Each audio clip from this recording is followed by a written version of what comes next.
Well, it's amazing what temperament can do to something. I already recorded a very jocular, fun, light-hearted version of this, but because of one setting I didn't turn on because I am brain dead, maybe I've got CTE, Joe. It fucked the audio up and now I'm pissed. So let's just cut through this real fast just so I can fucking do it. Shane Gillis has a great bit about Conor McGregor in Roadhouse. He goes, Conor McGregor basically played a coked out Conor McGregor in Roadhouse. And he so fucking funny. Okay. And Shane does like a Conor impression, so it's fucking hilarious. He's like, fucking. I mean, he likes coke. But I think there's another issue to talk about. A lot of fighters, when they've sustained a significant amount of damage over the course of their career, and there's no way to not get that, right? I mean, we've all seen Conor get beat up and knocked out. We've seen Conor's sparring footage. He's not just a druggie, guys. He's not just a kind of loose guy who got in the coke and now is addicted. If you listen to Rogan for as many years as some of us have, you know what's coming. What feels coming? What does this say up here, guys? What could it possibly be that he's about to fucking do a diatribe about? He spars pro boxers, he's sparring elite fighters. You're getting hit in the head a lot. And a lot of fighters, especially towards the end of their career, turn to drugs.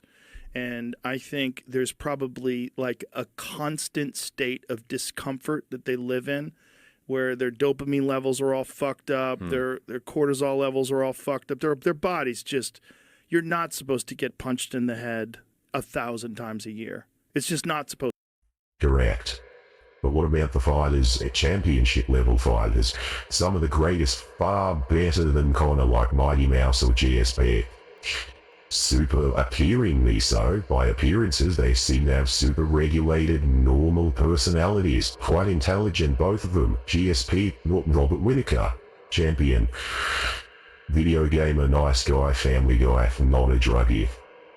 And if you would suggest that Conor's sustained more head trauma than Robert Whittaker, I'd suggest that you are a retard. So it's just speculation, but to be fair to Rogan, now that I'm calming down and I'm not angry at my own shitty recording mistake, this is just, he's got the license to do this and talk shit and speculate. It's fun to pick apart though. You got the license to just make shit up like this and diagnose CTE, or we can do the classic Rogan laugh along with your typical shit. Supposed to happen, and that's the reality of consistent training. So if you think about consistent training, like say if you and me are sparring and we meet at the gym 3 times a week and we spar 3 times a week, and so let's say we spar 5 rounds 3 times a week, 5 rounds of 5 minutes each. None of these numbers matter. Get on with your fucking point. You might hit me 15, 20 times a round, and then we're doing that 3 times a week, and we're doing that over and over and over again. And it's not even, this is the thing, people say, oh, you spar light. Sure, sparring light is important. But subconcussive trauma to the head is what causes soccer players to get CTE. Yeah. Now, soccer players are getting CTE from a soccer ball. I've bounced a soccer. So you've just broadened it out. You just did that arbitrary, stupid number. Yet 3 rounds, 5 minutes, maybe 15 to 20. But soccer players getting the ball, subconcussive, smart-sounding words that cause CTE. You've just broadened the definition like fucking crazy, dude. Think about what could apply. So if you've gone from getting punched in the fucking head, which, yeah, you'll get brain damage. Some people will get fucking brain damage from that, for sure, obviously. Now it's soccer. Hitting, what else could it be? Turning your head too far. Too quickly, sorry. The jolting, it's smacking your brain. You can hear Rogan even saying it from past podcasts. So how do you link this to Conor? The initial statement is Conor's a cokehead, and obviously they're linking it to the court case where he's apparently found guilty civilly for being a fucking rapist, or at the very least a fucking absolute creep. And disingenuous cunt to the misso. Anyway, they've linked that to the obvious cause is that he's loose with his morals and he's on drugs, and now it's into this. Maybe he's got CTE, and maybe CTE is... fucking go on, doctor. Get on with I it. played soccer when I was a kid. That doesn't hurt.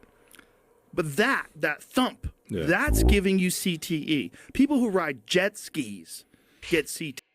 We've gotten the jet skis, guys. So, my point isn't to mock Rogan because I doubt that CTE or some kind of effect can happen, detrimental effect, whatever. I'm a fucking retard, what would I know?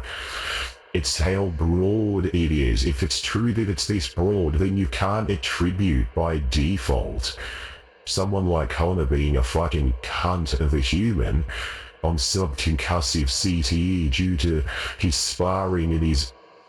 By your own definition, you broadened it out that much. You would be able to map your definition of CTE and lack of culpability because of it, I would assume, onto anyone. Your Honor, I know what it looks like.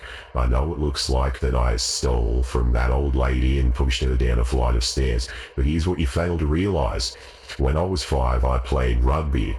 And when I'd finished playing rugby, I jumped on a pogo stick once and I fell off and I hit my head. And the judge is like, well, fuck me dead. This cunt's got CTE. He's not aware.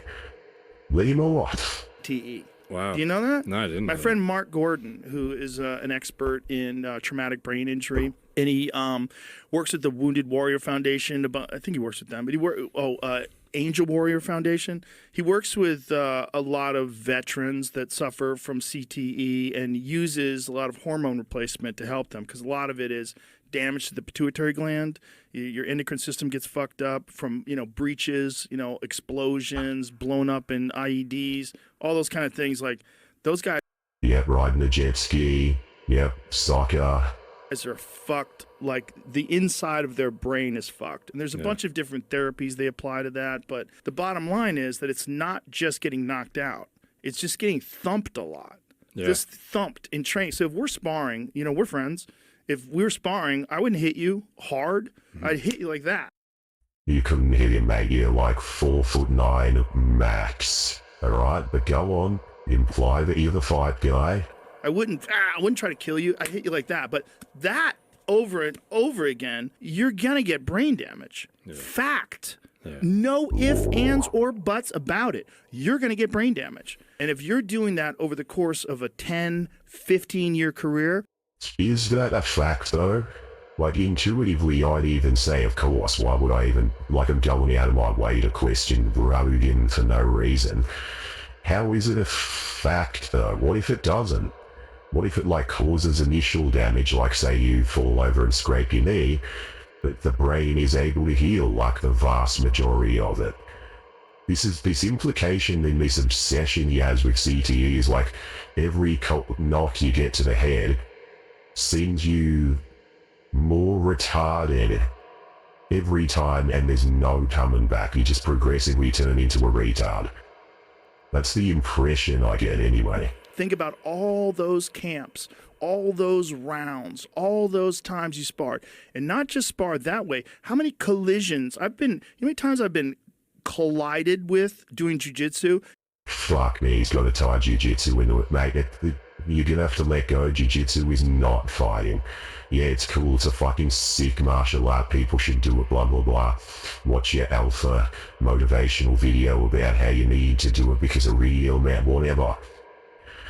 But you broadened the definition out to riding a fucking jet ski. What are you talking about? How does it... Maybe it's... I've misinterpreted this. Maybe it's just a tangential link to Conor and he's just blabbing now, which is fine. But I thought we were doing the... what the fuck is going on with Conor? Now we're just... And if you turn your head too fast, you could get brain damage, and if a strong gust of wind picks up, that's gonna give you CTE. Fact. You accidentally butt heads, you accidentally take a knee to the head, you accidentally take an elbow to the head. It's constant. So you've got consistent trauma to your fucking dome over and over and over again. And then you get a little bit of coke, and you're feeling good again. Fucking relax, can't you? Not doing the bear or gorilla impression. Settle the fuck down. Look at this cunt's face. Relax, man. And I bet, you get addicted to it. And the guy obviously likes extreme things, right? Which is why he's such a great fighter. They're wild people. That's why John Jones liked cocaine too. They're fucking. So he's used John Jones. Look at his face. Fuck's the pumpkin. He's always So he did John Jones and Conor. They're wild people because they like fighting. That means they're wild.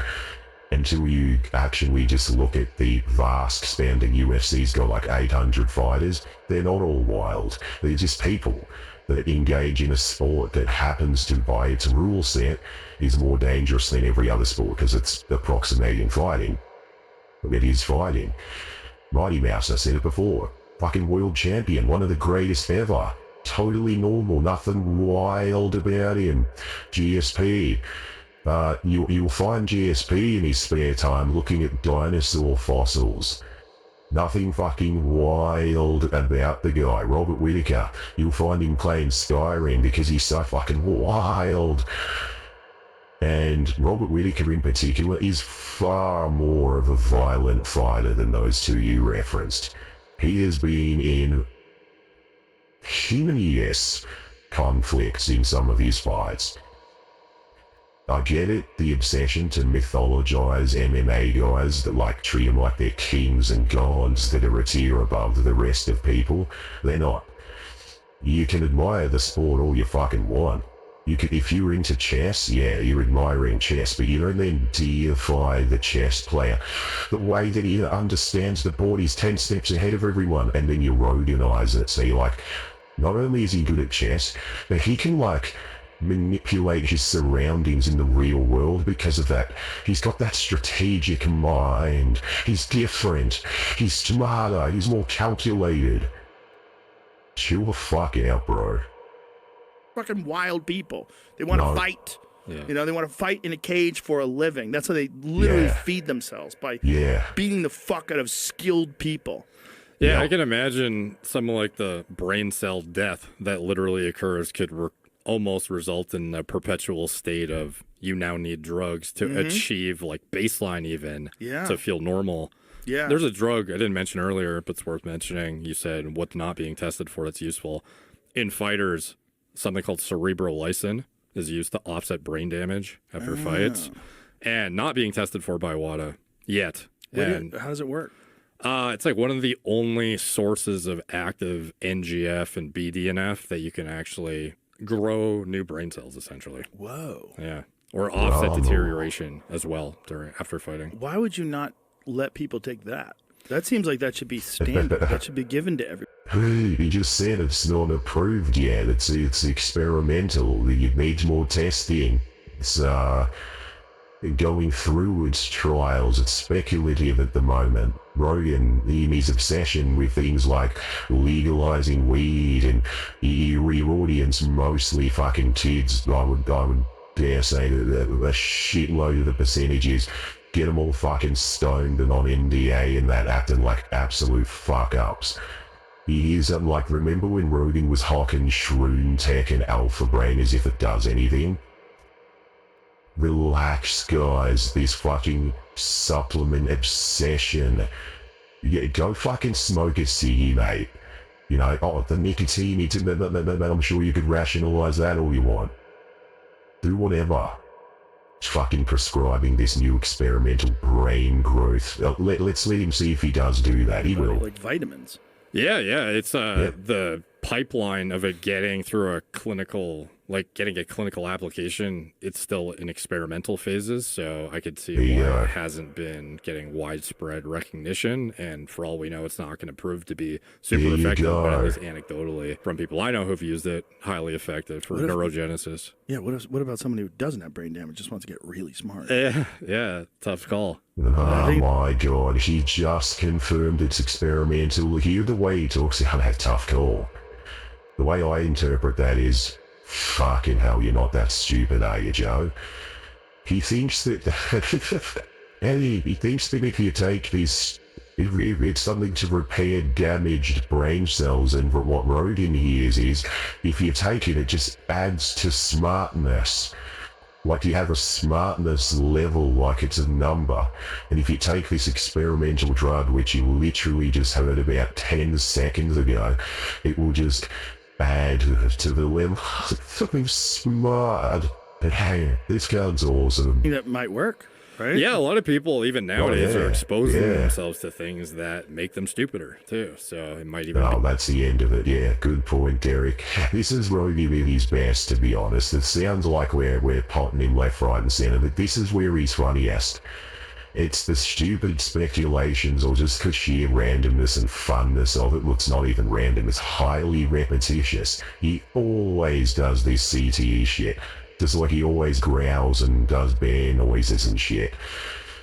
But his comedy fucking sucks. This is where he's funniest. It's adorable. I actually get around shit like this, so props to him. He's diagnosed Conor and the rest of the world with CTE, and now we just need this drug to make us all smarter. So that's it, boys.